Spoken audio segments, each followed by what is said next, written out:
The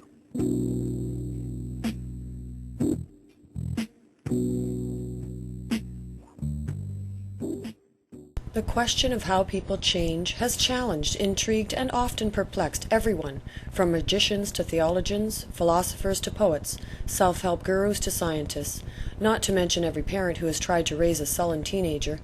Is the process of transformation slow and deliberate? Does it require the help of a trained expert?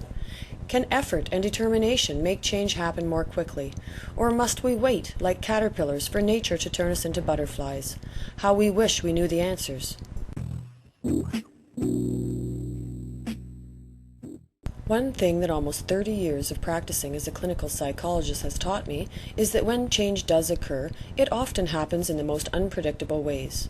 A woman can be feeling stuck about her relationships for months. She may talk to friends, read books, even meet with a counselor, all to no avail. And then, almost as if by magic, something happens, and one day she changes. The old passivity is gone, and she is different. As one woman told me, after all those years, I was finally able to round the corner and walk down a new street.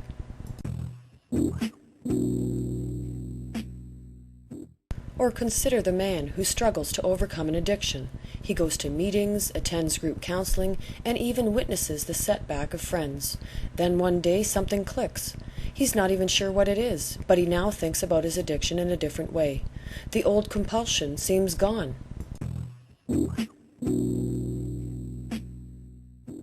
Often, when we look past the apparent suddenness of a change, the drama that leaves us feeling different about ourselves and our options, we recognize that what has happened is that our thinking has altered.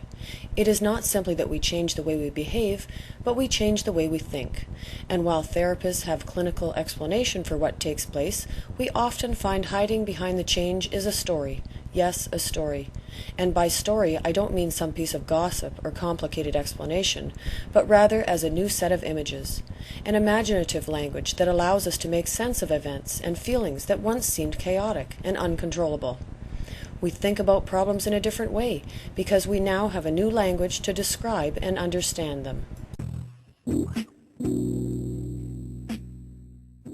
Stories speak to us on many levels. We connect to the struggle of the hero or heroine, and we remember being on a similar quest. The story's message reminds us of some advice or wise counsel we heard a long time ago. But most importantly, stories engage our feelings the way that no set of facts ever can. We feel the story as we hear its message, and we may find ourselves surprised by the intensity of feeling, stimulated by even a simple story. And when our emotions are engaged, something very special happens. We discover that we are open and receptive to making connections between events and experiences that previously seemed unrelated. The clarity we experience allows us to crystallize impressions, thoughts, and intuitions that may have seemed vague and fuzzy. Not surprisingly, stories live in the same space occupied by poetry and metaphor. They may be written in individual words, but what we hear are images, pictures of experience. Why is it that our best communicators, from Mark Twain to Ronald Reagan to Maya Angelou, have all been great storytellers? A lecturer can talk for hours and not move his audience past a nod and a yawn, but a good storyteller, whether she is borrowing from a child's fairy tale, recounting a parable from the Bible, or sharing a personal anecdote, can move us to tears, alter our beliefs, and inspire us to do our best. Stories stay with us long beyond the moment of a first reading or listening. They linger like a seductive perfume or a haunting melody, and we play them over and over in our minds, manipulating the images, making them our own.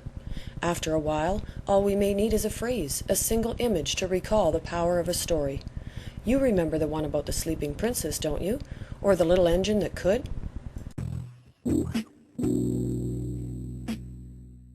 Stories alone do not change us, but at their very best, they move us to feel deeply, and simply they give us new images to help make sense of the experiences, and if the chemistry is right, they help transform us into the people we want to be.